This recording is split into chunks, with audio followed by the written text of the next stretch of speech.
Hello student, we are going to learn reactivity series of metals. Then in the previous lesson or previous period, we have seen reaction with oxygen, metal react with oxygen, metal react with water, metal react with acid and metal react with nitric acid. And also metal react with other metal salt.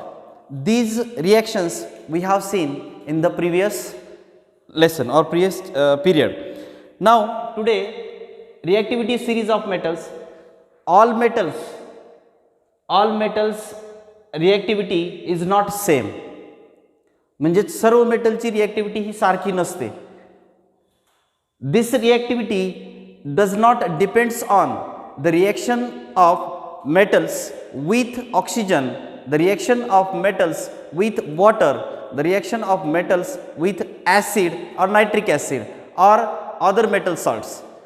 These reactions occurs but does not depends on the reactivity or does not determine the reactivity of metals on these reactions. But last reaction with other metals, metal react with other metals. These reactions to determine the reactivity of metals. How? But anyone, the oxygen, the reagent oxygen, water and acids are not useful to determine the reactivity of all the metals, relative reactivity of the all metals. Then next one, as all the metals do not react with them, means reactivity does not depends on the reaction of oxygen, water and acids and are not useful to determine the relative reactivity.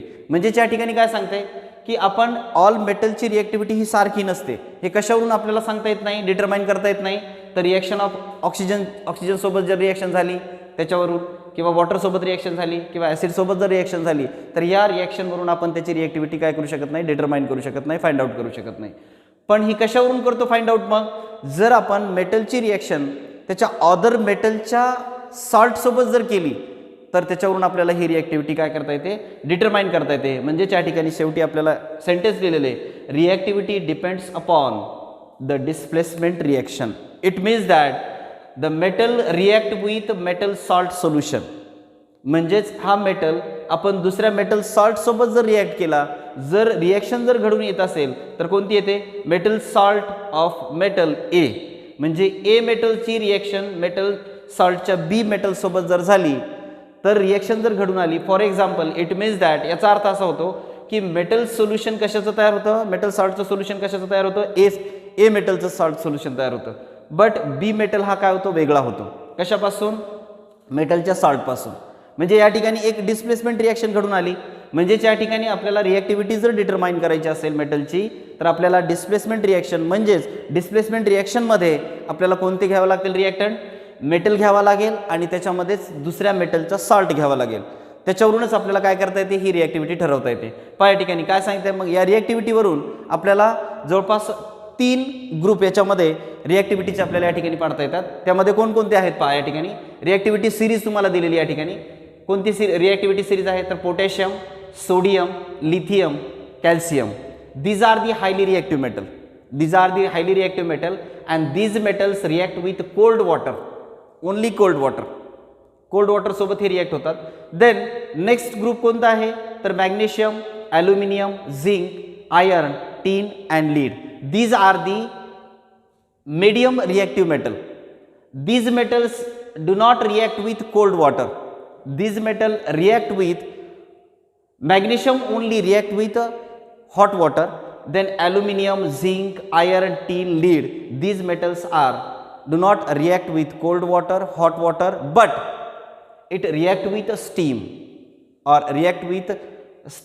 or vapors of the water.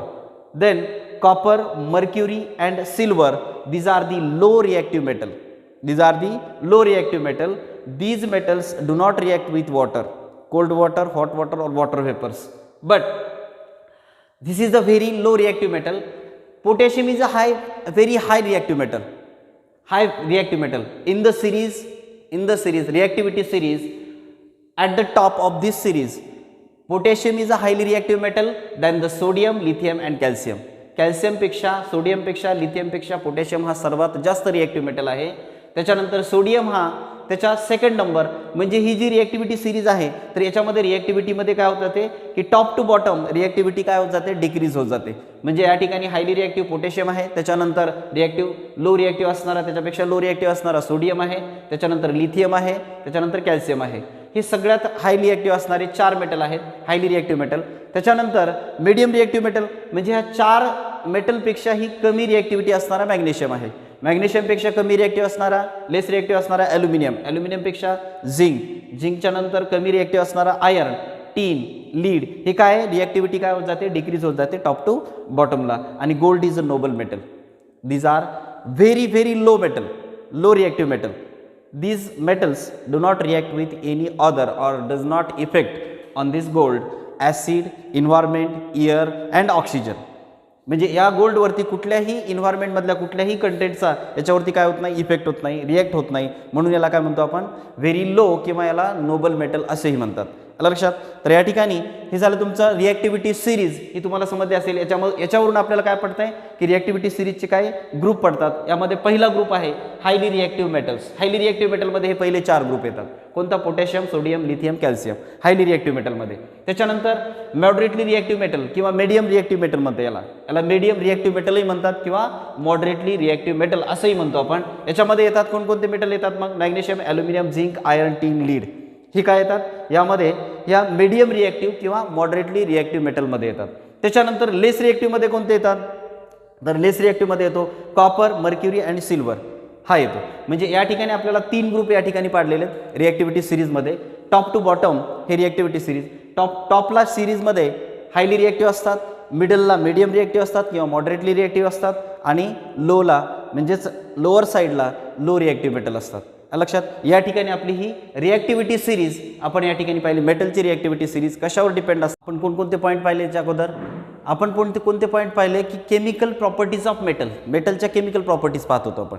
त्याच्यामध्ये कोणकोणत्या properties पाहिल्या आपण. पहिली property होती इलेक्ट्रोपॉझिटिव्हिटी. त्याच्यानंतर आपण property पाहिली reaction with water. मेटलची reaction कशासोबत पाहिली आपण, रिॲक्शन विथ वॉटर. त्याच्यानंतर मेटलची रिॲक्शन आपण कशासोबत पाहिली, ऑक्सिजन सोबत. सेकंड प्रॉपर्टी आपण पाहिली केमिकल प्रॉपर्टी, ऑक्सिजन सोबत रिॲक्शन मेटलची. त्याच्यानंतर थर्ड पाहिली ॲसिड सोबत रिॲक्शन. रिॲक्शन कशासोबत पाहिली, मेटलची रिॲक्शन आपण ॲसिड सोबत पाहिलेली. आणि त्याच्यानंतर शेवटीची जी रिॲक्शन पाहिली होती आपण शेवटपर्यंत म्हणजे शेवटच्या पिरियडमध्ये, ती पाहिली होती ॲसिडची रिॲक्शन मेटलची रिॲक्शन नायट्रिक ॲसिड सोबत पाहिली होती. कोणत्या, नायट्रिक ॲसिड सोबत. आलं लक्षात.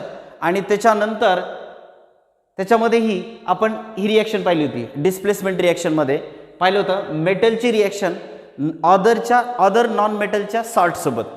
आलं लक्षात. आपण ह्या रिॲक्शन पाहिल्या होत्या कशाच्या, केमिकल प्रॉपर्टीज ऑफ मेटल. या केमिकल प्रॉपर्टीज ऑफ मेटलमध्ये ह्या रिॲक्शन पाहिल्या होत्या. त्याच्यामध्ये आपल्याला पाहायचं आता केमिकल प्रॉपर्टीजमध्येच पाहायचं आपल्याला रिॲक्टिव्हिटी ऑफ सिरीज. रिॲक्टिव्हिटी ऑफ सिरीजमध्ये आपल्याला काय पाहायचं की कारण ही रिॲक्टिव्हिटी कशावर डिपेंड नसते, तर ह्या ज्या काही आपण केमिकल प्रॉपर्टीज पाहिलेल्या आहेत मेटलच्या या रिॲक्शनवरती डिपेंड नसते, केमिकल प्रॉपर्टीवरती डिपेंड नसते. बट आता आपल्याला पाहायचं आहे मग ही रिॲक्शन जर रिॲक्टिव्हिटी सेम नाही हे जर आपण डिटरमाइन करू शकत नसतो केमिकल प्रॉपर्टीजवरून किंवा रिॲक्शनवरून, या रिॲक्शनवरून जर आपण डिटरमाइन करू शकणार नसतो तर आपण ही रिॲक्टिव्हिटी कशावरून डिटरमाइन करू शकतो, तर डिस्प्लेसमेंट रिॲक्शन. डिस्प्लेसमेंट रिॲक्शनमध्येही कोणती रिॲक्शन पाहिजे, तर मेटलची रिॲक्शन अदर मेटल सॉल्ट सोबत, अदर मेटल सॉल्ट्स. म्हणजे या ठिकाणी आपण काय केलंय, एक मेटल घेतलेला आहे आणि दुसऱ्या मेटलचा सॉल्ट घेतलेला आहे. आलं लक्षात. म्हणजे या ठिकाणी मेटलची रिॲक्शन जर अदर मेटलच्या सॉल्ट सोबत जर होत असेल तर हा मेटल काय करेल, या बी मेटलला डिस्प्लेस करेल, बाजूला काढून टाकेल. का काढून टाकेल, कारण बी ची रिॲक्टिव्हिटी कशी आहे, ए ची रिॲक्टिव्हिटी कशी आहे, जास्त आहे बी पेक्षा, म्हणून याला हा डिस्प्लेस करतो आणि काय करतो, ए हा या ठिकाणी येऊन बसतो. म्हणजे salt solution of metals a मेटलचं सॉल्ट सोल्युशन तयार होतं. का होतं, कारण हा हायली रिॲक्टिव्ह असल्यामुळे याला डिस्प्लेस करतो या सॉल्टपासून. आलं लक्षात.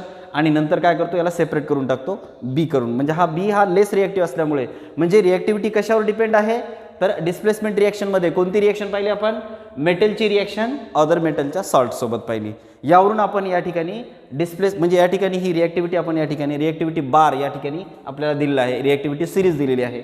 तर टॉपला आपण पाहिलं की हायली रिॲक्टिव्ह मेटल आहेत, त्याच्यानंतर मिडलला पाहिलं मॉडरेटली रिॲक्टिव्ह मेटल आहेत, आणि लोला पाहिलं लो रिॲक्टिव्ह मेटल आहेत, आणि हा व्हेरी लो रिॲक्टिव्ह म्हणजे त्याला नोबल मेटल असंही म्हणतो. हे झालं तुमचं रिव्हिजन कशाबद्दलचं, रिॲक्टिव्हिटी सिरीजबद्दलचं. आता आपल्याला नेक्स्ट पॉईंट पाहायचा आहे, त्यामध्ये शेवटचा पॉईंट आहे केमिकल रिॲक्शन ऑफ मेटल्समधला, तो आहे reaction with metal react with non metal. म्हणजे मेटलची रिॲक्शन नॉन मेटलसोबत कशी होते, तो आपल्याला या ठिकाणी पॉईंट पाहायचा आहे. या नोट्स तुम्ही लिहून घ्या किंवा स्क्रीनशॉट काढून घ्या. नेक्स्ट पॉईंट आपला reaction of metals with non metals. आता आपण पाहिलेलं आहे की नोबल गॅसेस कोणकोणते आहेत, like helium, neon, argon, do not take part in the chemical reactions. हे केमिकल रिॲक्शनमध्ये भाग घेत नाहीत.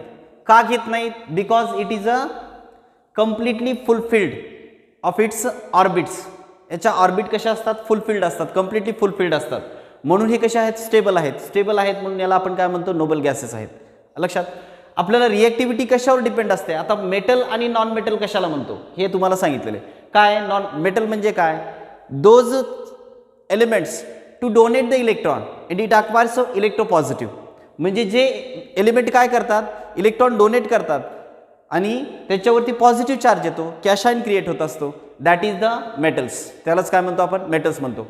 आणि नॉन मेटल कशाला म्हणतो आपण, those elements to accept the electron, gain the electron, it acquires a negative charge, then anion, that is the non metals. याला आपण मेटल्स आणि नॉन मेटल्स ही आपली कन्सेप्ट आपण याच्या अगोदरच्या पॉईंटमध्ये म्हणजे याच्या अगोदरच्या पिरियडमध्येही पाहिलेली.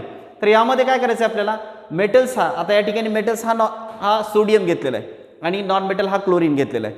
समजा याच्यामध्ये आपण मेटल आणि नॉन मेटल हे डिटरमाइन करतो त्याच्या इलेक्ट्रॉनिक कॉन्फिगरेशनवरून, किंवा तो इलेक्ट्रॉन डोनेट करतो का ॲक्सेप्ट करतो याच्यावरून आपण डिटरमाइन करतो.